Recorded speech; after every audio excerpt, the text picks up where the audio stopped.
बहुत से स्टोरीज में बताते हैं कि मुनिराज सीधे ही मोक्ष चले जाते हैं, तो वैसा होता है कि नहीं, वो पहले अरिहंत बनते हैं उसके बाद ही सिद्ध बनते हैं।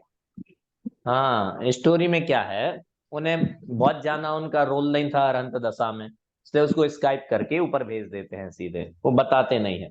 कहानी सुनाने वाले को ये फ्रीडम होती है कि उसको जो बताना हो वो ही बताता है। ठीक है ना। सब सब बातें नहीं बताता। जैसे तुम्हारी दादी मम्मी जो भी कहानी सुनाती होंगी ना, पता है उसमें क्या सुनाती है? जो बात तुम्हें सिखानी हो वही सिखाएंगी। जैसे बताएंगी, एक लड़की थी, वो घर पे काम नहीं करती थी, तो उसको एक दिन क्या हुआ, वो जा रही थी तो उसका पैर फिसला और वो गिर गई। इस कहानी से हमें ये शिक्षा मिलती है कि बच्चियों को घर के काम करने चाहिए। ऐसी कहानी सुनाई जाती है। इसका तुम समझे बात को? कहानी सुनाने वाला वो सुनाता है जो वो बताना चाहता है। सारी बातें उसमें आ जाए ऐसा नहीं होता। तो रूल तो यही है कि पहले अरहंत बनेंगे फिर सिद्ध बनेंगे। अरहंत लिमिटेड टाइम, बहुत कम टाइम को बने, तो उसकी बहुत ज्यादा बात नहीं करके सीधा मोक्ष बोल देते हैं कि वे मोक्ष चले गए। ऐसा होता है। तीर्थंकर परमात्मा के बारे में ऐसा नहीं बोलते, क्योंकि उनकी जो क्वालिटी है ना वो अरहंत बनने में ही है। तीर्थंकर कहते ही उन्हें हैं जिनके उपदेश होता है।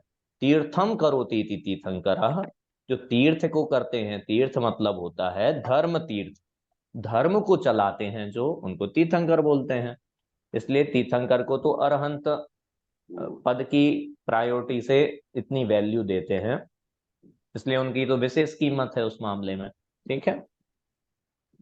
चलें, फिर आज हो नहीं पाएगा सिलेबस अपना। चलो, अब बहुत टाइम की लिमिटेशन है। आप लोग डेली क्लास पढ़ो तो बहुत आराम से पढ़ेंगे। चलो, स्क्रीन शेयर करो।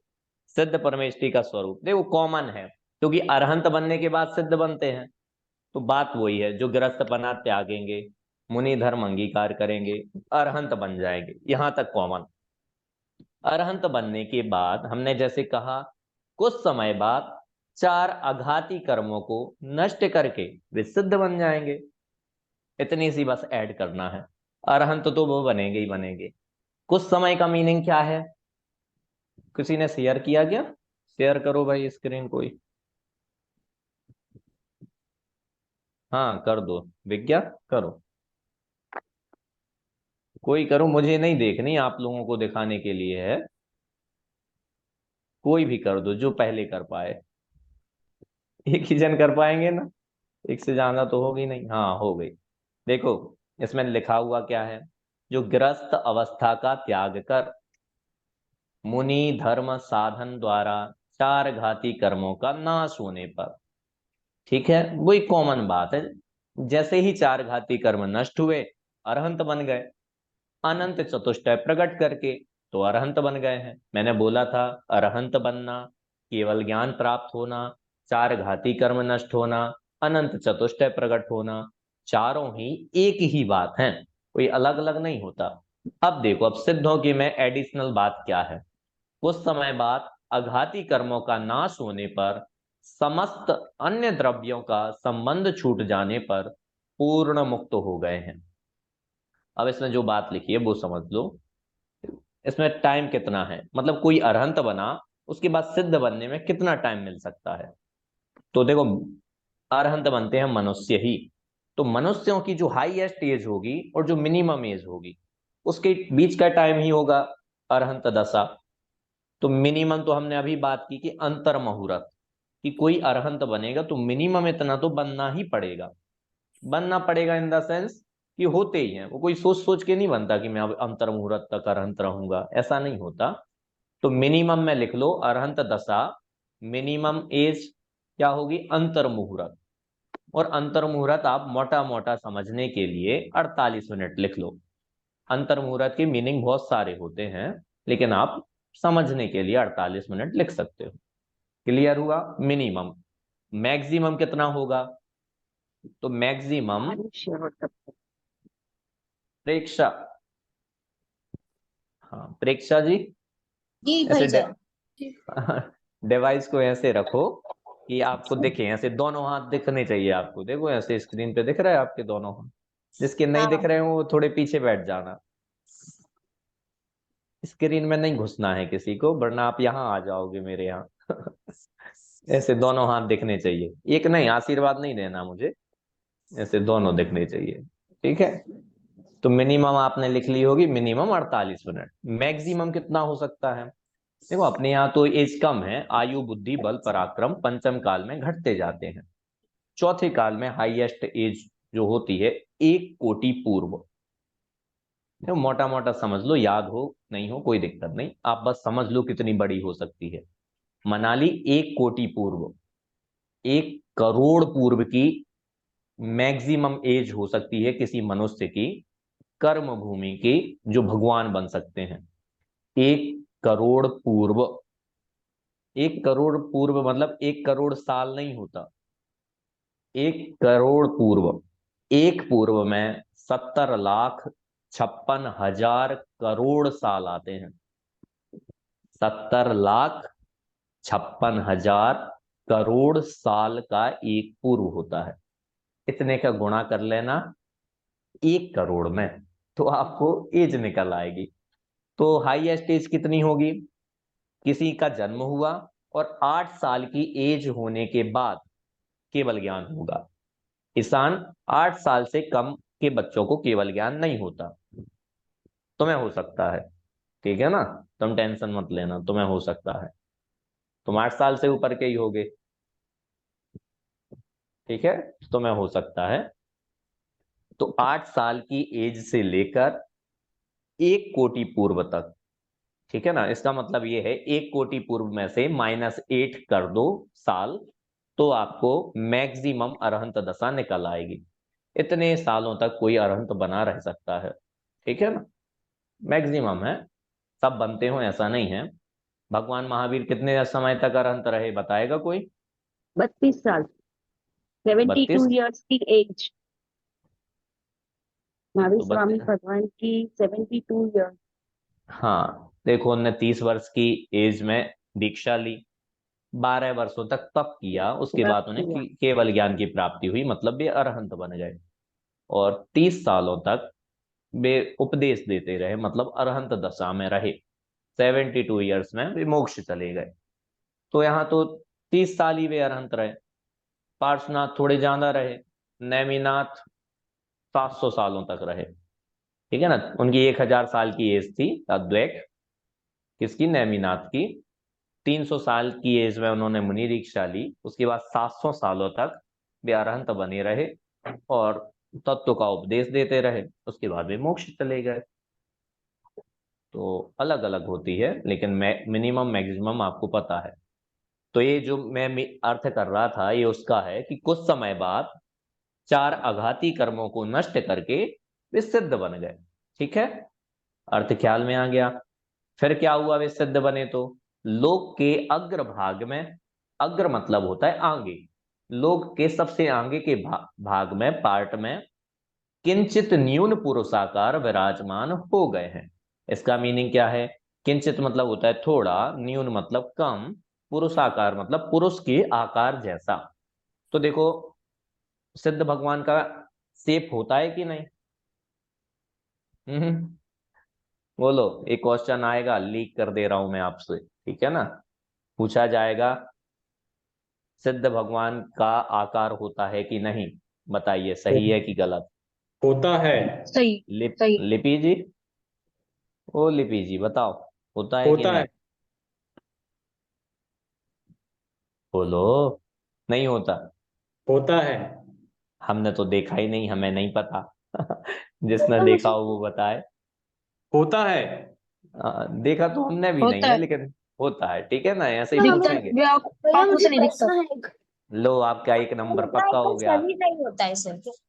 हाँ, शरीर नहीं होने का, बस बस बस, शरीर नहीं होने का मतलब ये नहीं कि आकार नहीं होता, क्योंकि आत्मा का, देखो आत्मा को निराकार कहा है, ये सही बात है, लेकिन उसका मतलब ये है कि फिक्स आकार नहीं होता, इसलिए आत्मा को निराकार कहा।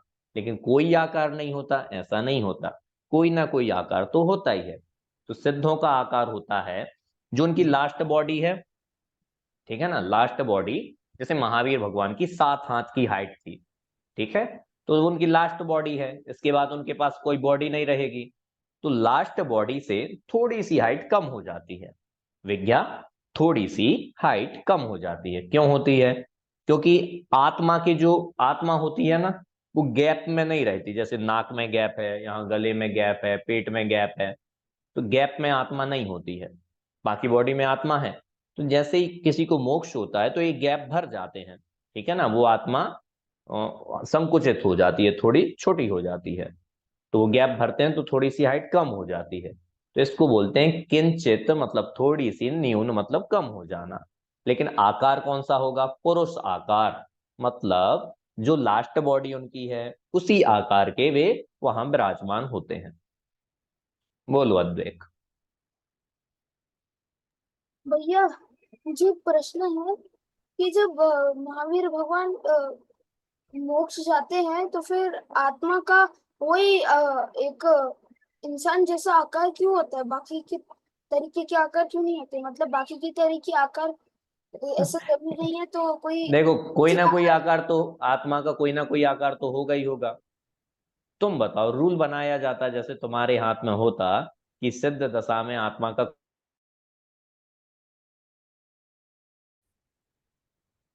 बोलो क्या रखना चाहिए था, या बताओ। कहाँ गए अद्वैत कुछ भाई? बोलो। जैसे कुछ एक बकरी का रख दे, हाथी का, क्या चलेगा तुम्हें बताओ? स्नैक, सांप का आकार रख दे। अब सांप, सांप भगवान अच्छे नहीं लगेंगे, बकरी भगवान अच्छे नहीं लगेंगे। तो रूल देखो, ये किसी ने बनाया नहीं है, नेचुरल ही ऐसा है कि लास्ट बॉडी के ही आकार के होते हैं। और वो पुरुषाकार है, ठीक है ना। क्योंकि वो पुरुषाकार इसलिए है क्योंकि उसी बॉडी में ऐसी सामर्थ्य है कि कोई मोक्ष जा सकता है। सब बॉडी में ऐसी नहीं है। हमारी तुम्हारी बॉडी वाले मोक्ष नहीं जा सकते अभी। सम चतुरस संस्थान चाहिए, वज्र वृषभ नाराज सहनन चाहिए उसके लिए। बॉडी भी कई टाइप की होती है, क्वालिटी होती ना जैसे। हाँ, वैसे कई क्वालिटी की बॉडीज होती हैं। तो जो हाईएस्ट क्वालिटी की होती है ना, वो ही जा सकते हैं मोक्ष। तो वो उनके होती है, इसलिए उसी शेप के भगवान वहां होते हैं। समझ में आ गया होगा। किंचित न्यून, ठीक है ना। किंचित न्यून पुरुषाकार लोक के अग्रभाग में, मतलब तीन लोक के हाईएस्ट पॉइंट पर वे विराजमान हो गए हैं। कि हमने हाईएस्ट पॉइंट कल भी देखा था। लास्ट लाइन देखो, पढ़ लूं क्या लिखा है, थोड़ा सा ऊपर करना विज्ञा। हाँ, जिनके द्रव्य कर्म, भाव कर्म, नौ कर्म का अभाव होने से समस्त आत्मिक गुण प्रकट हो गए हैं। देखो, इसका मतलब ये है, जब तक किसी के कर्म होता है तब तक आत्मा के सारे गुण प्रकट नहीं होते, वे ढके रहते हैं। जैसे ही सारे कर्म दूर हुए सारे गुण प्रकट हो गए, सीधी सी बात है। तो कर्म होते हैं तीन टाइप्स के। एक होते हैं द्रव्य कर्म, जिनको बोलते हैं ज्ञानावरण, दर्शनावरण, मोहिनी, अंतराय, आयु, नाम, गोत्र, वेदनी, ये हैं द्रव्य कर्म। भाव कर्म होते हैं क्रोध, मान, माया, लोभ, हास्य, रति आदि, जो भाव होते हैं, ठीक है ना। नौ कर्म होते हैं बॉडी आदि, बॉडी से रिलेटेड जो जो है वो सब होते हैं नौ कर्म। तो ये तीनों ही उनके नहीं है, ना बॉडी है, ना ज्ञानावरण आदि है, ना क्रोध आदि कसाय है। तो जब सब कर्म दूर हो गए तो बिल्कुल साफ साफ सारे के सारे आत्मा के अनंत गुण भी उनके प्रकट हो गए, ठीक है। अद्वैत समझ में आया? कर्म, आत्मा के गुण क्यों नहीं प्रकट होते? क्योंकि कर्म होता है। और जब कर्म ही नहीं है तो सारे के सारे गुण प्रकट हो गए। क्लियर? तो मैं सामने की दीवार के उस तरफ क्यों नहीं दिख रहा? क्योंकि दीवार है। अब जब दीवार ही नहीं है तो सब दिखेगा तुम्हें, ठीक है। तीनों कर्म, द्रव्य कर्म, द्रव्य मतलब होता है जो द्रव्य है कोई ना कोई, तो द्रव्य कर्म होते हैं पुद्गल कर्म। ज्ञानावरण आदि 8 कर्मों को बोलते हैं द्रव्य कर्म। भाव कर्म मतलब होता है जो भाव रूप है, क्रोध, मान, माया, लोभ आदि, ठीक है ना। कषाय है, राग है, द्वेष है, मोह है, गुस्सा है, क्रोध है, माया है, छल कपट है, ये है भाव कर्म। और नो कर्म बोलते हैं, ये बॉडी है जैसे, तो ये कर्म है, ये नो कर्म है, ठीक है ना। इससे रिलेटेड जो है माता पिता आदि हैं। और जो आपके पास वस्तुएं हैं, आपका डिवाइस है, टेबल है, चेयर है, जहां आप बैठे हो, कॉपी है, जिसमें कुछ कुछ लोग नोट कर रहे होंगे, कुछ लोग अकलंक होंगे जिनको सब याद हो जाता होगा। क्यों अद्वैत? पूछ लो जहां से पूछना है। मैं आपको ही पढ़ा सकता हूँ, आपका ही पढ़ाया हुआ। सब याद हो जाता है ना? हाँ, तो जिनको नहीं होता है वे अच्छे लोग हैं, वे लिख रहे हैं। चलिए, तो तीनों कर्म समझ में आ गए होंगे। कुछ ना आए तो पूछ लेना बाद में। तो ये सिद्धों के देखो कोई कर्म नहीं है, इसलिए अनंत गुण प्रकट हो गए हैं। कर्म जिसके नहीं रहेंगे उसके अनंत गुण प्रकट होंगे ही होंगे, क्योंकि कर्मों के कारण ढके हुए थे, अब कर्म नहीं है तो प्रकट हो गए, सीधी सी बात है। चलो आचार उपाध्याय साधु के स्वरूप पर चलते हैं। देखो तीनों का कॉमन स्वरूप लिखा हुआ है, यही सब में कॉमन है। देखो एक बात समझ लो, बनते तो सब साधु ही हैं, ठीक है ना? जो एग्जाम होता है वो होता है साधु की पोस्ट का। तो सबको एग्जाम क्लियर जिसका होता है वो सब साधु बन जाते हैं। पर साधु में जिसमें थोड़ी एडिशनल क्वालिटी होती है तो किसी को उपाध्याय बना देते हैं और किसी को आचार्य बना देते हैं, बस इतना सा अंतर है। तो यदि आपको किसी को देखना हो कि ये एलिजिबल है कि नहीं है, तो उसको एक ही टेस्ट की एग्जाम दिला देना, साधु की। ठीक है ना? आचार्य का अलग एग्जाम नहीं होता, उपाध्याय का अलग एग्जाम नहीं होता, ये इंटरनल एग्जाम होता है उपाध्याय का और आचार्यों का। जो जो उसमें पास होते हैं तो आचार्य बनते हैं, कोई कोई उपाध्याय बनते हैं। लेकिन जो कॉमन एग्जाम है वो तो है साधु का। साधु का एग्जाम सबको क्रैक करना पड़ेगा, उसके बिना कोई नहीं बनेगा। तो साधु परमेष्ठी की जो जो क्वालिटीज हैं वे उपाध्याय में भी हैं और आचार्य में भी हैं। देखो यहाँ मूल गुण में क्या है, थोड़ा लोग समझते हैं कि आचार्य के मूल गुण आचार्यों में होंगे, उपाध्याय के उपाध्यायों में, साधु के साधु में। ऐसा नहीं होता। साधु के मूल गुण तीनों में होते हैं और उपाध्याय के मूल गुण में जो 25 कहे हैं वे साधुओं में भी होते हैं, आचार्यों में भी होते हैं। बिल्कुल अज्ञानी होते हो ऐसा नहीं होता। और आचार्यों के मूल गुणों को भी साधु पालन करते हैं, उपाध्याय पालन करते हैं। समझ में आया ना? वो तो थोड़ी थोड़ी प्रायोरिटी से बोल दिया कि आचार्यों के 36, उपाध्यायों के 25 और साधुओं के 28। ख्याल में आया? तो हम क्या करेंगे, सबसे पहले साधु का स्वरूप समझेंगे। विज्ञा साधु परमेष्ठी पर लेके चलो। कॉमन पढ़े ले रहे पहले, हाँ एक पढ़े ले रहे। रुको कॉमन निकालो पहले। थोड़ा सा जूम करो। देखो दो तरीके से यहाँ स्वरूप लिखा है। एक तो बहिरंग में, बहिरंग मतलब होता है जो आपको बाहर में दिखाई देगा। तो देखो कॉमन बात लिखी है, जो वैरागी होकर, मतलब वैराग्य जिनको आया हो, समस्त परिग्रह को त्याग कर, छोड़ करके, शुद्धोपयोग रूप मुनि धर्म अंगीकार करके। देखो परिग्रह के होते हैं 24 भेद, 24 टाइप का परिग्रह होता है, जिसमें से 10 तो होता है बहिरंग। बहिरंग मतलब बाहर में जो आपको दिखाई देगा इन आंखों से, उसको बोलेंगे बहिरंग परिग्रह। सौम्या जी, बहिरंग परिग्रह तो सबको दिखाई देता है, लेकिन बहिरंग परिग्रह मात्र छोड़ने से कोई मुनि नहीं बनता। कल एग्जाम्पल आपको ख्याल में है? सौम्या जी बताओगे हमने कौन सा एग्जाम्पल दिया था कल? एग्जाम में पूछेंगे हम वो। एक मुनिराज की कहानी थी। वो कहानी वाइफ वाला जो एग्जाम्पल था। हाँ कहानी वाइफ याद है आपको, लेकिन उनके हस्बैंड का नाम क्या था? वो नहीं याद। शिवभूति मुनिराज। सर अरे बारी बाप, सेन राजा को ये सब ऐसे नहीं करना है किसी को। व्यक्तिगत पूछा जाए तो व्यक्तिगत आंसर दूंगा। सॉरी भैया। आंटी आप आशुतोष नाम से जुड़ी हुई हो, बताओगे आप?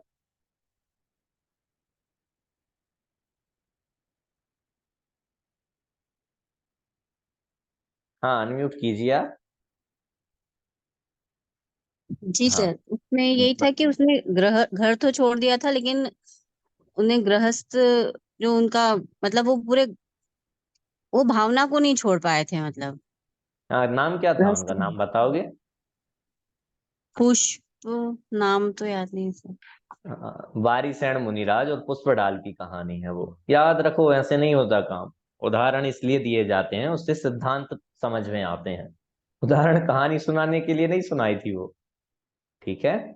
उसके इसलिए डेफिनेशन याद करनी है आप सबको, ऐसे ही पूछेंगे, फिल इन द ब्लैंक्स दिया जाएगा। जो विरागी होकर डॉट डॉट डॉट छोड़कर, तो प्रेक्षा जी क्या भरोगे डॉट डॉट डॉट डॉट में? ग्रस्तपना त्याग कर। अनाथ ग्रस्त छोड़कर। हाँ, वो ग्रस्तपना बहुत इंपॉर्टेंट शब्द है। एक टोडरमल जी ने मोक्ष मार्ग प्रकाशक में ये डेफिनेशन लिखी है। पना का मतलब होता है कि दिल से ही भाव निकल जाना, उसको बोलते हैं पना। घर छोड़ना आसान है, लेकिन दिल में घर रह जाता है लोगों के, ठीक है ना। इसलिए बड़े बहिरंग परिग्रह तो छोड़ देते हैं लोग, लेकिन अंतरंग परिग्रह नहीं छूटता। अंतरंग परिग्रह होता है 14 प्रकार का, बहिरंग परिग्रह होता है 10 प्रकार का। अंतरंग परिग्रह में आता है मिथ्यात्व, क्रोध, मान, माया, लोभ, हास्य, रति, अरति, शोक, भय, जुगुप्सा, स्त्रीवेद, पुरुषवेद, नपुंसक वेद। ये सब होता है अंतरंग परिग्रह। किसी के मिथ्यात्व तो रहता है, मतलब अपनी बॉडी को अपना मानता है।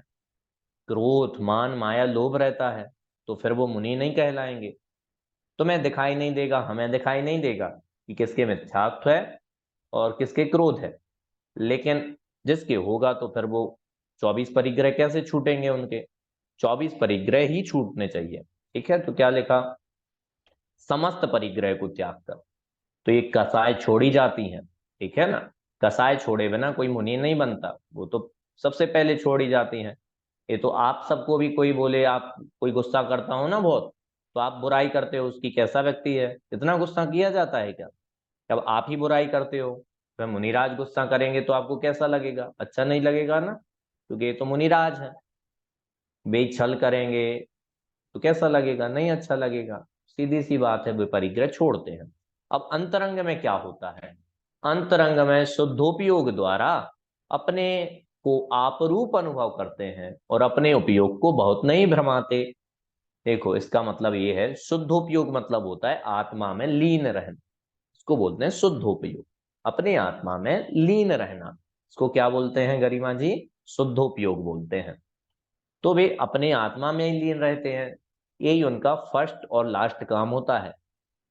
अपने उपयोग को, मतलब अपने ज्ञान को यहाँ वहां नहीं लगाते फालतू चीजों में, कि तुम आए हो तो तुम्हें समझाने लगे कि अरे यार घर में अच्छे से रहा करो, लड़ाई झगड़ा नहीं करना चाहिए। ये उनका काम नहीं होता। वे तो मुनिराज अपने आत्म स्वरूप को लीन होने के लिए बने हैं। तुम्हें समझाना होता तो करियर काउंसलर बनते, ये क्या होते हैं, फैमिली काउंसलर होते हैं, वो बनते, तुम्हारी काउंसलिंग करते। नहीं बने ना, उन्हें इन सब से छूटना था, इसलिए वे आत्मा में लीन रहते हैं। कदाचित मंदराग के उदय में शुभोपयोग भी होता है, परंतु उसे हेय मानते हैं। देखो, मैंने कल कहा था ना, कोई मैक्सिमम 48 मिनट तक आत्मा में लीन रहे तो उसको केवल ज्ञान हो जाएगा, ठीक है ना। लेकिन ऐसा होता तो नहीं है, वरना तो केवल ज्ञान ही बिल्कुल एक एक सेकंड में बन जाते। सब चाहते ही हैं कि हम तो बन जाए तुरंत। तो कौन होगा को जो सोचता होगा नहीं मैं तो 100 साल तपस्या करूंगा उसके बाद केवल ज्ञान दूंगा, नहीं है ना ऐसा। लेकिन होता नहीं है। तो थोड़े आत्मा में लीन होते हैं, उसके बाद बाहर आ जाते हैं। तो बाहर आना होता है शुभोपयोग। शुभोपयोग में क्या क्या काम होते हैं, शुभोपयोग में होते हैं शास्त्र लिखते हैं, जनवाणी पढ़ते हैं, पढ़ाते हैं, दूसरों को उपदेश देते हैं, धर्म का ही उपदेश देते हैं, लौकिक उपदेश नहीं देते, धर्म का उपदेश देते हैं, ठीक है। तो ये काम शुभ उपयोग में होते हैं। तीसरा उपयोग है अशुभ उपयोग। तो अशुभ उपयोग का तो उनके अस्तित्व ही नहीं है। अस्तित्व ही नहीं मतलब बेहिंसा, झूठ, चोरी, कुशील, परिग्रह, क्रोध, मान, माया, लोभ नहीं करेंगे, कभी नहीं करेंगे। ये तो उनके होता ही नहीं है। शुभोपयोग होगा या शुद्धोपयोग होगा, वे करते तो शुद्धोपयोग है, लेकिन रह नहीं पाते आत्मा में लीन हमेशा। तो शुभ उपयोग भी होता है, लेकिन अशुभ उपयोग तो उनके होता ही नहीं है। बोलो अद्वैत। भैया जी, भैया जी जैसे कि क्या कहते हैं, अ, अगर क्या अगर आपने कहा कि अगर 48 मिनट तक ध्यान करो तो लगातार ध्यान करो तो फिर केवल ज्ञान की प्राप्ति हो सकती है। तो तो फिर क्या कहते हैं, तो हम करें कि नहीं करें, ये पूछ रहे तो हो। हम कर रहे कि नहीं वो बात नहीं है। अगर क्या कहते हैं, लेकिन तुम्हें लेकिन मेरे पापा ने किया है बहुत ध्यान, एक एक दो दो हाँ, क्या हो, उनको कैसे। तुम्हें क्या लगता है, उन्हें 48 मिनट तक हुआ होगा कि नहीं हुआ होगा। मुझे लगता है कि नहीं हुआ होगा। हाँ, हुआ होता तो क्या होता। वो सब जान हाँ, पहली बात, जो 48 मिनट तक ध्यान होगा ना, ये मुनिराजों को ही होगा, भावलिंगी संतों को ही होगा। जिसको घर का हेडेक होगा ना, उन्हें तो 2 मिनट ध्यान नहीं होता, 48 मिनट तो छोड़ दो, उन्हें ध्यान ही नहीं होता है। सुनो, ऐसे बैठ जाना, इसको नाम ध्यान नहीं होता है। आत्मा में लीनता का नाम ध्यान है। ठीक है ना। जैसे हाथ में हाथ रख के शांति से बैठ जाना, कुर्ते पजामे पहन के, ये मेडिसन कराते हैं ना, ये सबसे फर्जी लोग होते हैं। वो फर्जी इस सेंस में होते हैं कि वो तुम्हें धोखा देते हैं कि तुम ध्यान कर रहे हो। ध्यान नहीं होता उसमें, वो होता क्या है, कसायों की मंदता होती है। मतलब तुम्हें गुस्सा नहीं आ रहा, शांति से बैठे हो, तो तुम्हें लगता है वो ध्यान हो गया, ध्यान हो गया। कसायों की मंदता का नाम ध्यान नहीं है, कसायों के अभाव का नाम ध्यान है। और वो आत्मा में लीन हुए बिना होता ही नहीं है। और जिसको आत्मा शब्द से ही चिढ़ हो, वो आत्मा का ध्यान कैसे होगा। जो आत्मा को ही नहीं मानते, दुनिया में तो ऐसे बहुत जीव हैं जो आत्मा ही को नहीं मानते, तो उनको ध्यान कैसे होगा, नहीं हो सकता। अद्वैत, पहले प्रश्न सोच लिया करो पूरा, ठीक है ना, क्या पूछना है। ठीक है, पूछा करो, लेकिन अच्छी बात होती है। मुनिराजों को ही होगा, और इस काल में नहीं होगा, मुनिराजों को भी 48 मिनट नहीं होगा। क्योंकि हो जाएगा तो उन्हें केवल ज्ञान हो जाएगा, और पंचम काल में केवल ज्ञान होता नहीं, इसलिए थोड़ा बहुत होता है ध्यान। ठीक है, चलिए आगे बढ़ो। अब साधु का स्वरूप निकाल लो। साधु का, आचार्यों का उपाध्यायों का हम बाद में देख लेंगे। देखो, ये मूल स्वरूप है, ये कंपलसरी है। अद्वैत ये सब मुनिराजों में होगा, चाहे आचार्य उपाध्याय साधु तीनों में होगा। आचार्य उपाध्यायों को छोड़ करके जो मुनि धर्म के धारक हैं, वे आत्म स्वभाव को साधते हैं, आत्मा में लीन रहते हैं, ये उसका मतलब है। उनके समस्त आरंभ और अंतरंग बहिरंग परिग्रह से रहित होते हैं। आरंभ मतलब होता है, जो हम घर वगैरह में रहते हैं ना, तो हमें जो करना पड़ता है, खाना बनाना, साफ सफाई करना, कपड़े धोना, ठीक है ना, मंदिर जाना, इस सबको बोलते हैं आरंभ। और अंतरंग बहिरंग परिग्रह हमने समझा ही दिया है। अंतरंग 14 प्रकार के हैं, क्रोध आदि। और बहिरंग जो बाहर में दिखाई देते हैं, माता पिता, गाड़ी बंगला, ये सब बहिरंग परिग्रह है। मुनिराजों के दोनों ही नहीं होते। और क्या करते हैं वे मुनिराज, सदा ज्ञान और ध्यान में लवलीन रहते हैं।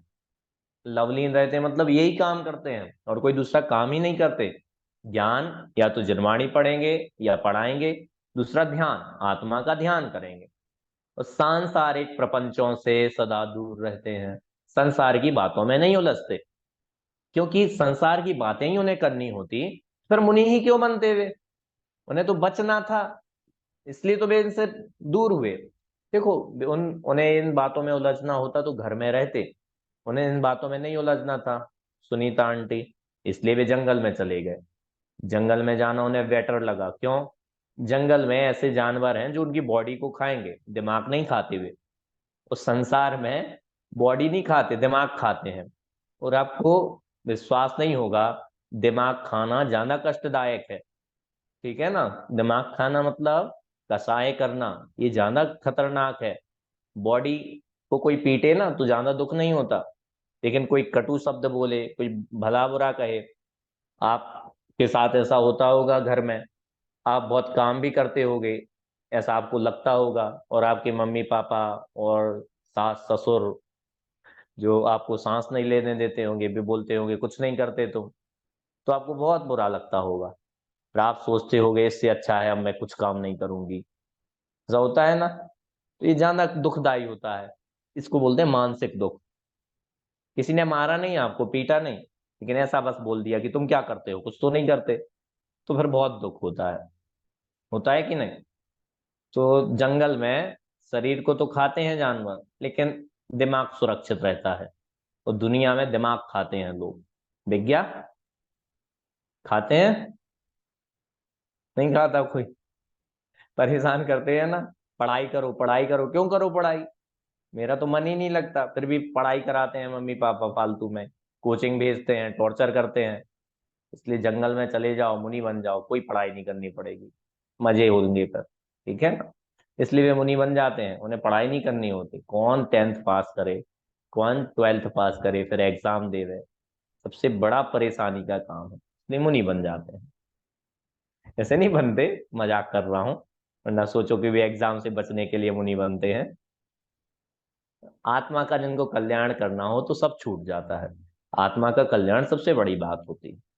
तो ये कॉमन बातें हैं। देखो साधुओं के कहा 28 मूल गुणधारी होते हैं। 28 मूल गुणों में 5 महाव्रत होते हैं, 5 पापों का त्याग कर देते हैं, 5 समितियां होती हैं, 3 गुप्ती होती हैं, ठीक है, और पंच इंद्रिय विजय होते हैं, 6 आवश्यक भी हो, 7 शेष गुण होते हैं। 7 शेष गुण में वे सब कॉमन बातें हैं।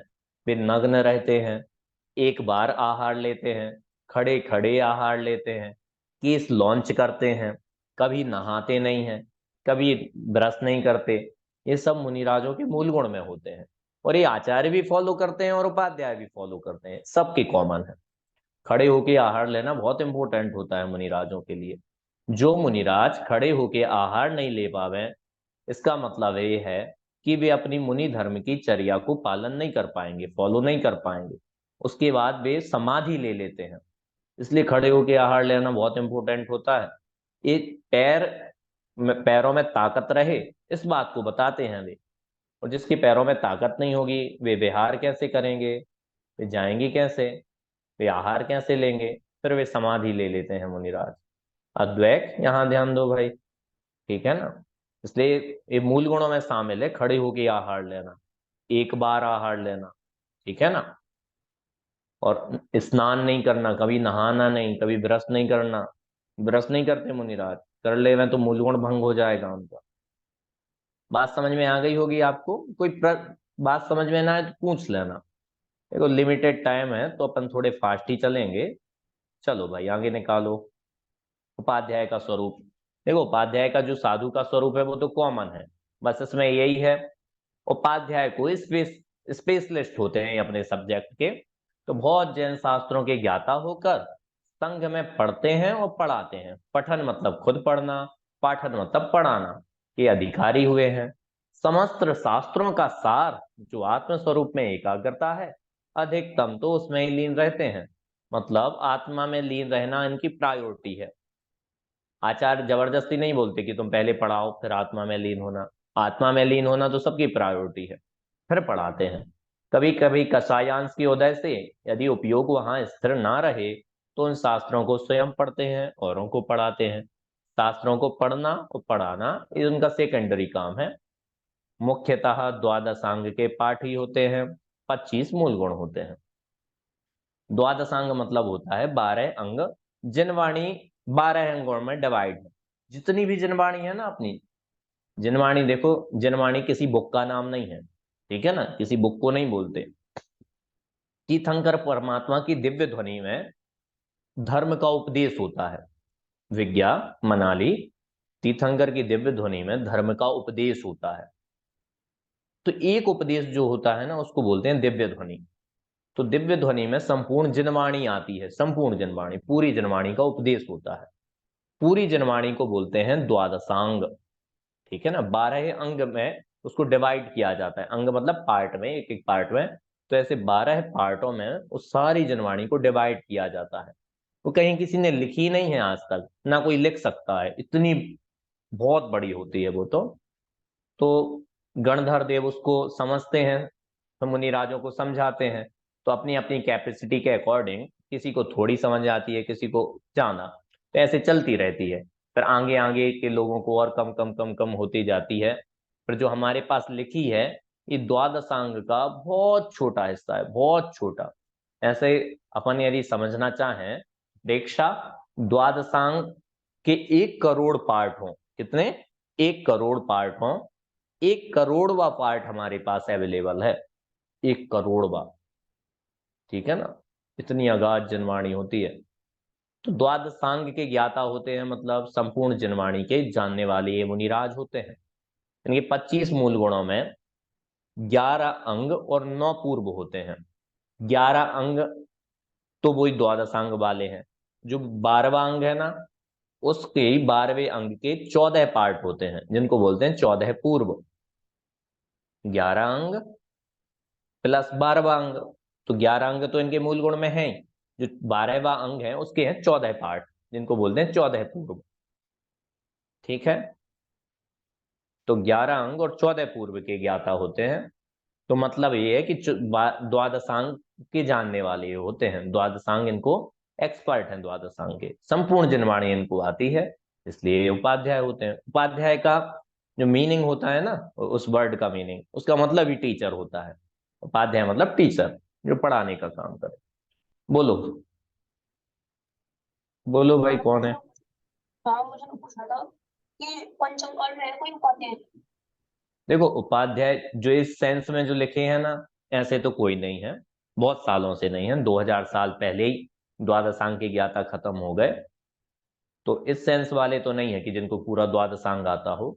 लेकिन देखो, इसमें एक बात लिखी, द्वादशांग का जो सार है, सार समझ गए ना, वो आत्मा को जो ज्ञाता होंगे और जिनको बहुत जनवाणी आती होगी, उसका मीनिंग ये लगा लो, जिनने कई शास्त्र पढ़े हों, मुनि धर्म के, श्रावक धर्म के, अध्यात्म के, न्याय के, गणित के, जिनने बहुत शास्त्र पढ़ लिए हों, तो उनको अभी वर्तमान में आप उपाध्याय कह सकते हो। बाकी रियल डेफिनेशन तो यही है कि द्वादशांग का ज्ञान होना चाहिए। लेकिन पंचम काल में तो इतना होता नहीं है, मतलब अभी नहीं है, आज से 2200 साल पहले तो थे, अब नहीं है ना, अब होंगे पंचम काल में। सबसे लास्ट में थे जी, 11 अंग और 14 पूर्व की था। क्या, फिर से बोलो।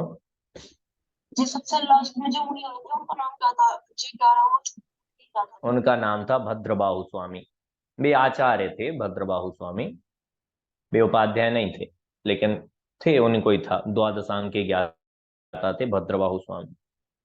चलो मतलब अद्वैत उन्हें बोलो। पूरे 11 अंग और 14 पूर्व का क्या था? हाँ, पूरा था। भैया जी, गुण और मूल गुण में अंतर क्या है?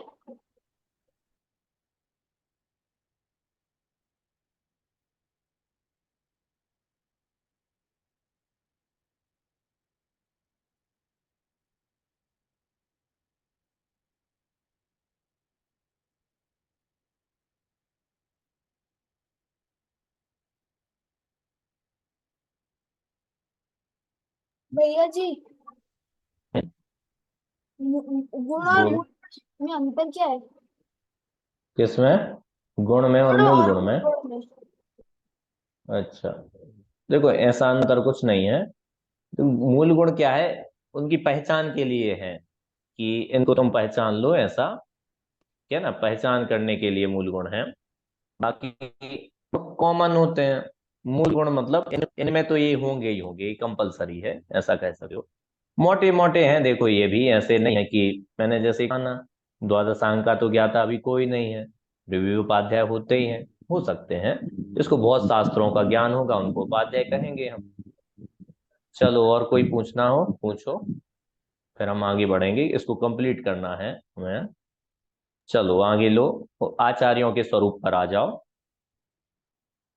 आचार्यों का वो भी वही स्वरूप है। देखो, सम्यक दर्शन ज्ञान चारित्र की अधिकता से प्रधान पद प्राप्त करके मुनि संघ के नायक, मतलब हेड हैं जो। सम्यक दर्शन ज्ञान चारित्र तो सबको होता है, लेकिन ये मुनि संघ के हेड हैं, क्योंकि ये योग्य होते हैं, इनमें ऐसे ही क्वालिटीज होती हैं कि ये लीडर बन सकें। सब में लीडर होने का गुण नहीं होता, इनमें है। मुख्य पने तो निर्विकल्प स्वरूपाचरण में ही मगन रहते हैं, मतलब फर्स्ट प्रायोरिटी तो आत्मा में लीन रहना है। निर्विकल्प स्वरूपाचरण मतलब अपने आत्मा में लीन रहना। कभी कभी रागांश के उदय से करुणा बुद्धि हो, तो धर्म के लोभी अन्य जीवों को धर्मोपदेश देते हैं। मतलब जब भी आत्मा में लीन नहीं रह रहे हो, तो कोई उपदेश सुनने के लिए आए, तो उनका मन करे तो उपदेश दे देंगे, नहीं करे तो कंपलसरी नहीं है कि देना ही पड़ेगा। ठीक है ना? इसलिए उन्हीं जीवों को उपदेश देते हैं जो बहुत जिज्ञासा से सुनते हो, सबको नहीं देते, क्योंकि अपना इंपॉर्टेंट काम छोड़ के वही काम करेंगे ना जिसको बहुत ऐसे जिज्ञासा हो। जिसको जिज्ञासा नहीं होती उसको नहीं सुनाते, तो उपदेश दे देते हैं। एक जो स्पेशल काम इनका है, दीक्षा लेने वाले को योग्य जानकर दीक्षा देते हैं। ऐसा पूछा जा सकता है कि दीक्षा देना कौन से परमेष्ठी का स्पेशल कार्य है, स्पेशल वर्क किस परमेष्ठी का है, तो आप क्या टिक करोगे? दीक्षा क्या टिक करोगे? आचार्य परमेश्वर। हाँ आचार्य। लो, 1 नंबर मिल गया आपको। आप सब बहुत इंटेलिजेंट हो, आपको तो फुल में से फुल मार्क्स आने वाले हैं ऐसे एक एक करके। अपने दोष प्रकट करने वाले को प्रायश्चित्त विधि से शुद्ध करते हैं। देखो मुनिराज क्या होते हैं, जब वो अपने आचरण को फॉलो करते हैं तो कई कई गलतियां हो जाती हैं, मिस्टेक होती है। तो वे आचार्य के पास जाते हैं और अपनी मिस्टेक बताते हैं कि हे आचार्य, मुझसे ये गलती हो गई। तो आचार्य देव उसको दूर करने के लिए कुछ ना कुछ सॉल्यूशन देते हैं। उसको बोलते हैं प्रायश्चित्त देना। ठीक है ना। प्रायश्चित्त का मतलब दंड देना नहीं होता कि पनिश करेंगे, ऐसा नहीं होता। वे उसको सुधार करने का सोचते हैं तो उसको बोलते हैं प्रायश्चित्त देना। ये भी इनका ही स्पेशल काम है, उपाध्याय नहीं करते ये। ठीक है। मनाली पूछा जाए कि प्रायश्चित्त विधि से कौन से परमेष्ठी शुद्ध करते हैं, 4 ऑप्शन होंगे, अरन सिद्धाचार्य उपाध्याय, क्या आंसर करोगे? आचार्य परमेश्वर। वाह, तुम्हें भी आता है, तुम्हें भी 1 नंबर मिल गया। ठीक है। चलो, ऐसा आचरण करने कराने वाले आचार्य हैं। आचार्य के 36 मूल गुण हैं। वही कॉमन मूल गुण होते हैं। 6 आवश्यक होते हैं इनके में, जो औरों में नहीं लिखे। 6 आवश्यक: समता, सामायिक, स्तुति करना, वंदना करना, विसर्ग, ध्यान वगैरह, ये सब इनके में होते हैं। तो ये ऐसे आचार्य परमेष्ठी होते हैं। आपको तो मैंने क्या कहा, एग्जाम क्रैक करना होता है साधु परमेष्ठी का। फिर ये स्पेशलाइजेशन है, फिर उसके एक्सपर्ट बनते हैं। ये बहुत सधे हुए व्यक्ति होते हैं, गंभीर व्यक्ति होते हैं। आसान नहीं होता है प्रायश्चित्त देना, तो इतना कठिन काम है कि आप समझ नहीं सकते। बहुत बहुत टफ काम होता है। माता पिता तो क्या समझ पाएंगे, बच्चे से सामान गिर गया तो तुरंत एक गाल पे मार देते हैं। गलतियां होना स्वाभाविक होती हैं, मनुष्यों से ही होती हैं, भगवान से नहीं होती। लेकिन उसका क्या आपने प्रायश्चित्त दिया, वो मायने रखता है। इसलिए तो बच्चे बिगड़ जाते हैं दंड देने से, फिर वे डरते ही नहीं है। तुम्हें मारना है मार लो, जो कहना है कह लो, हमें कोई डर नहीं। मुनिराज ऐसा नहीं करते, आचार्य सोच समझ के प्रायश्चित्त देते हैं। एक छोटी सी कहानी है, मैं सुनाई देता हूँ। एक मुनिराज ने क्या हुआ, वे आहार लेने के लिए गए, उनसे कोई गलती हो गई तो उन्हें आचार्य को नहीं बताई। फिर 1-2 दिन बाद उन्हें रियलाइज हुआ कि यार मैंने तो गलती कर दी, ऐसा नहीं करना चाहिए था। तो आचार्य को बताया उनने। आचार्य ने कहा ये तो बहुत बड़ी गलती है, इसका सॉल्यूशन तो मेरे पास नहीं है। तुम दूसरा संघ यहाँ से 200 किलोमीटर दूर है, तुम जाओ, उसके आचार्य तुम्हें इसका सॉल्यूशन देंगे। वे गए। कई दिन तो लगते हैं मुनिराज को, 10-20 किलोमीटर चल पाते हैं एक दिन में। कई दिन में पहुंचे। वहां उन्होंने आचार्य के समक्ष बात रखी अपनी कि आचार्य देव, ऐसी ऐसी भूल हो गई और मेरे आचार्य ने आपके पास भेजा है। उन आचार्य ने कहा इतनी बड़ी भूल, इस भूल का सॉल्यूशन मेरे पास नहीं है। तुम यहाँ से 400 किलोमीटर दूर दूसरे आचार्य हैं, उनके पास जाओ। उनके पास गए। उनने भी ऐसी बात कही। उनने कहा यहाँ से 600 किलोमीटर दूर दूसरे आचार्य हैं, उनके पास जाओ। उनके पास गए। उनने बोला इतनी बड़ी भूल थी तुम्हारी, इसका सॉल्यूशन तुम्हारे ही आचार्य देंगे, तुम जाओ। वापस अपने आचार्य के पास आए। तो फिर ऐसी जिज्ञासा तो होती है कि जब सॉल्यूशन आपको ही देना था लास्ट में, तुम्हें तो ये 4-5 संघों में क्यों घुमा दिया, मुझे आप ही दे देते तो बात खत्म हो जाती। आचार्य ने कहा तुमसे जो अपराध हुआ है कि तुमने बात को छुपाया है, इस अपराध का समाधान ये है कि तुम खुद अपने मुंह से 4-5 संघों में अपनी भूल बता के आए हो, और इससे तुम्हारे प्रायश्चित तो हो गया, अब तुम्हें कुछ करने की जरूरत नहीं है। ऐसे होते हैं आचार्य। एक कहानी और है। 2 मुनिराज की तबीयत थोड़ी डाउन हो गई, वे आत्मा का ध्यान नहीं कर पा रहे थे। आचार्य ने एक मुनिराज से बोला आज आपको आहार लेने के लिए नहीं जाना है। ध्यान, क्या बोला कि एक मुनिराज से कि आज आपको आहार लेने के लिए नहीं जाना है। और लिपि जी दूसरे मुनिराज से बोला कि आज आपको आहार लेने के लिए जाना है। हमारे तुम्हारे जैसा कोई देख रहा था। ये आचार्य बहुत भेदभाव करते हैं, एक को बोल रहे खाना खाओ, एक को बोल रहे नहीं खाओ। दोनों ही ने आत्मा का ध्यान नहीं किया तो दोनों को ही एक जैसा पनिशमेंट दो, ये कोई बात होती है? इनके रिश्तेदार होंगे तब तो ऐसा करते हैं। ऐसा किया क्या? नहीं किया। फिर आचार्य देव से किसी ने पूछा कि आचार्य आपने ऐसा क्यों किया? तो आचार्य ने बताया कि एक मुनिराज ने कल आहार में बहुत ज्यादा भोजन कर लिया था, इसलिए उनको प्रमाद आ रहा था, आलस आ रहा था, इसलिए वे आत्मा में लीन नहीं हो पा रहे थे। इसलिए आज उनको उपवास करने का आदेश है। वे उपवास करेंगे तो उनका आलस दूर हो जाएगा। और एक मुनिराज ने 1 हफ्ते से उपवास किया हुआ है, इसलिए शरीर इतना ढीला हो गया है, बॉडी में एनर्जी नहीं है कि वे आत्मा का ध्यान कर पाए। इसलिए उनको कहा है कि आपको उपवास नहीं करना है, आप जाओ और आहार लो। आहार लेंगे तो शरीर में एनर्जी आएगी, तो बॉडी आत्मा का ध्यान कर पाएगी। दूर से देखने वाले कोई अंतर समझ में नहीं आता। ये आचार्य की जैसी सूक्ष्म दृष्टि चाहिए इसके लिए। बहुत बड़ा कार्य होता है, आचार्य बनना आसान नहीं होता। ठीक है ना। एक और कहानी आपने सुनी हो रक्षाबंधन की, तो उसमें श्रुत सागर मुनिराज ने वाद विवाद कर लिया। तो आचार्य कंपनाचार्य ने, इतने महान आचार्य और उनके इतने प्रिय शिष्य श्रुत सागर मुनिराज भी क्या बोले, लेकिन वे तो कुछ बोल नहीं पाते थे। वे कैसे बोल देते, तुम जाओ, तुम तो वहीं खड़े रहना, वे आएंगे दुष्ट और तुम्हें मारेंगे, सारा संघ संकट क्यों सहे। तो आचार्य तो कुछ नहीं बोले, लेकिन श्रुत सागर मुनिराज खुद समझ गए और खुद बोले कि आचार्य, मैं वहीं जाके तप करूंगा जहां मेरा वाद विवाद हुआ था।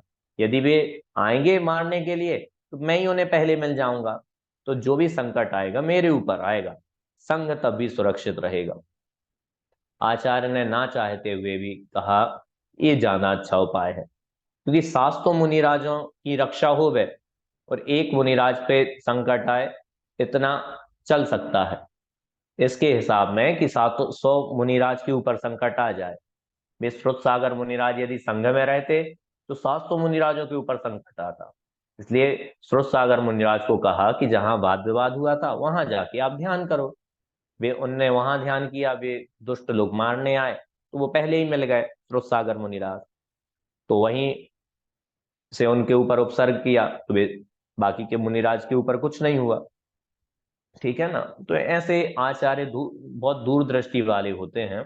आसान नहीं होता आचार्य बनना, क्योंकि कहाँ क्या मौसम बदलेगा, कहाँ कौन राजा बदला। स्क्रीन हटा लो।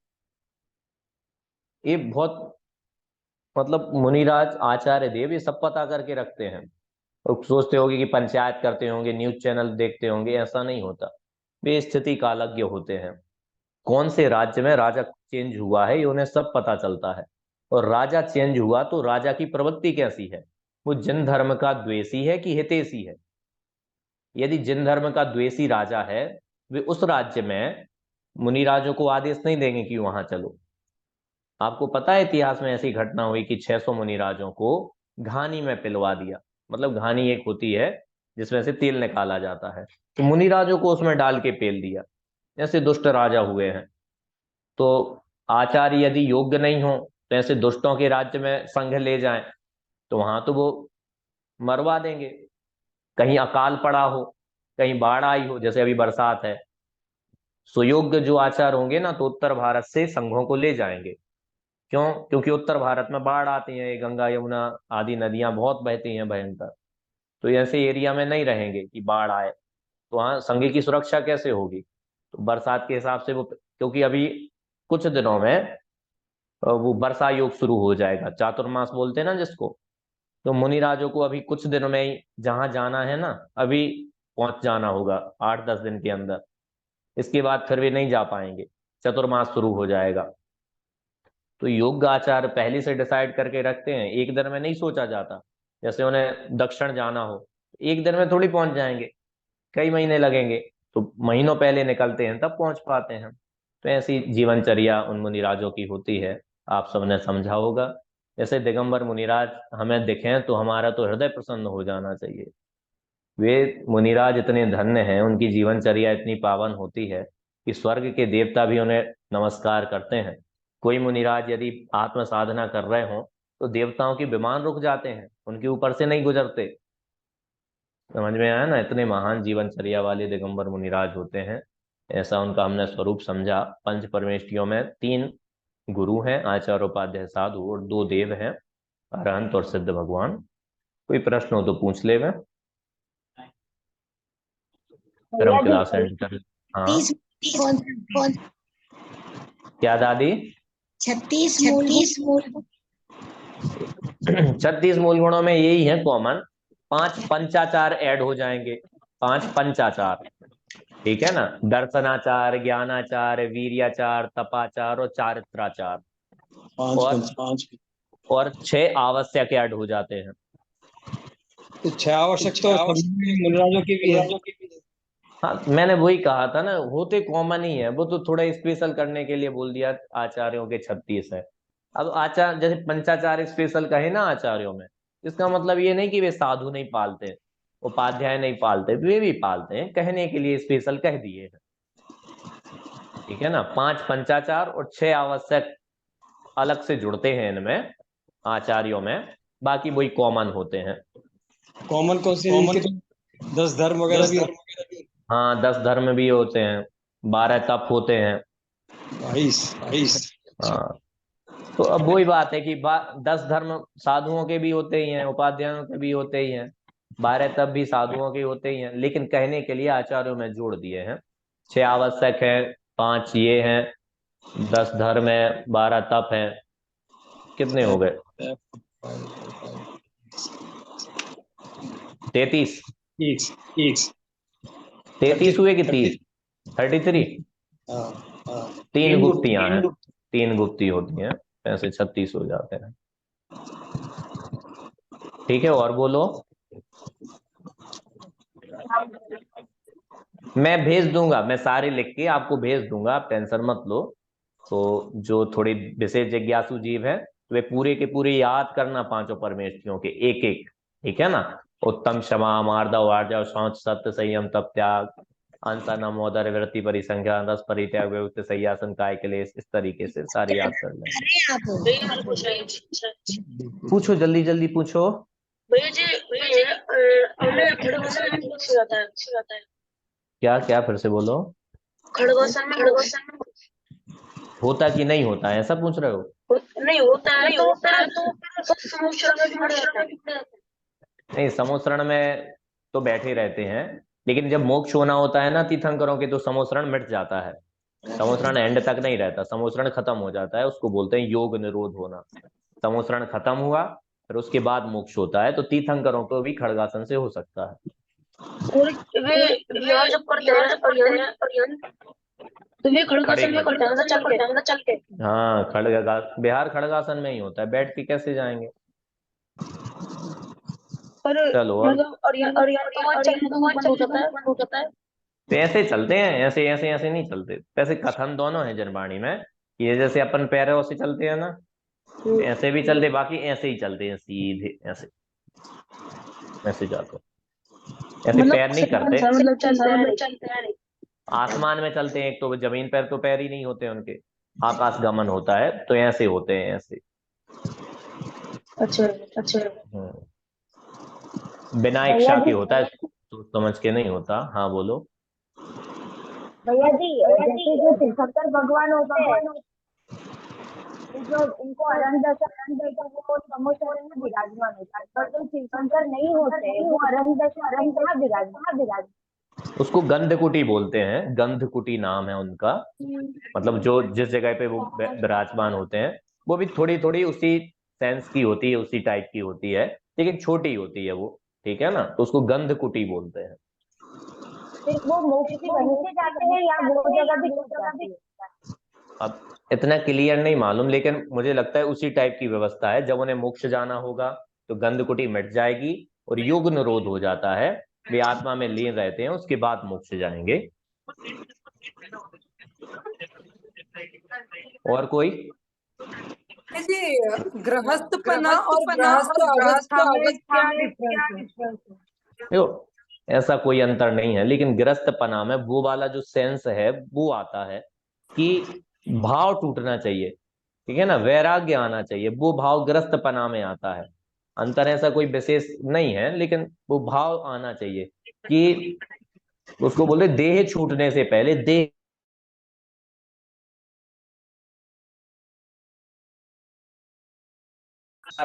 आप दुनिया को छोड़ो उससे पहले बुद्धि छूटनी चाहिए कि परिवार आदि आपके हैं, और ये बुद्धि परिवार में रहते हुए छूटती है, ठीक है ना। परिवार में रहते हुए ऐसा लगता है कि ये मेरे नहीं है, उसको बोलते हैं वैराग्यान। फिर जिसको ऐसा लगता है वो सब छोड़ के जाता है। सब छोड़ने से ऐसी बुद्धि नहीं आ जाएगी, ऐसा जरूरी नहीं है। सब छोड़ने के बावजूद भी बुद्धि रहती है कि ये सब मेरे हैं। जैसे कईयों को होता है। आदिनाथ के साथ 4000 राजाओं ने दीक्षा ली थी, उन्हें सब तो छोड़ दिया था, लेकिन छूटा कुछ नहीं था उनसे। छोड़ देना और छूट जाने में यही अंतर है। छोड़ तो सकता है व्यक्ति, लेकिन वो छूट जाना चाहिए। सेंस समझ में आया? छूट जाना का मतलब है कि मतलब दिल से अनुराग टूट गया, राग ही नहीं रहा, उसको बोलते हैं छूट जाना। और छोड़ देना मतलब तुमने कपड़े उतारे और चले गए। कपड़े उतारने के बावजूद भी कपड़ों से राग रहता है लोगों को। तो ये गृहस्थ अंतर है। पना और गृहस्थ अवस्था दोनों सेम ही होगा। हाँ, तो पने में वो भाव है। पना मतलब वो भाव, और अवस्था मतलब बाह्य में जो दिखाई देता है वो अवस्था छूट जाने। छूटती दोनों ही है, अवस्था और पना दोनों। और कोई? भैया आप जी सबको हाँ बोलिए। आपने उपाध्याय परमेश्वर के जो 25 मूल गुण बताए थे उसमें 12 अंग और 9 क्या था? 12 देखो उसमें क्या है, 12 अंग नहीं होते उसमें, होते हैं 11 अंग और 14 पूर्व होते हैं। 14 पूर्व। तो ये 14 पूर्व है ना, जो ये 14 पूर्व 12वें अंग के पार्ट हैं। ये 12वें अंग के ये 14 पार्ट होते हैं, इसलिए आप उनको टोटल कहो तो 12 अंग कह लो, वरना 11 अंग और 14 पूर्व कह लो। मैं आपको भेज दूंगा सारे के सारे मूल गुण लिखे हुए, तो आप जो विशेष जिज्ञासा वाले लोग हैं उनको याद करना, ठीक है ना। टास्क है आप लोगों के लिए, जो याद करेंगे तो उनको पुरस्कार देंगे हम, ठीक है। करने चाहिए, थोड़ा बुद्धि इसमें लगाओ तत्व ज्ञान में तो निर्मल होती है बुद्धि, बुद्धि बढ़ती भी है। फिर आप भूलोगे नहीं कुछ। जिसको बुद्धि बढ़ानी हो तो ये सारे मूल गुण याद करेंगे अपन, ठीक है। मैं भी करूंगा, आप भी करना। मैंने किए थे बहुत सालों पहले, अब भूल गया हूं, मैं भी करूंगा। लेकिन चलो, और कोई किसी को प्रश्न कोई तो पूछ लो। आज नहीं हो, कल हो, परसों हो, जब भी हो तो पूछ लेना, कोई दिक्कत नहीं। ग्रुप में हम शामिल ही हैं, आप ग्रुप में प्रश्न डालिए, हम आपको आंसर दे देंगे। तब तक आप स्वाध्याय करते रहिए, जनवाणी से जुड़े रहिए। सबको जय श्री राम। जय जय जय जय भैया जी।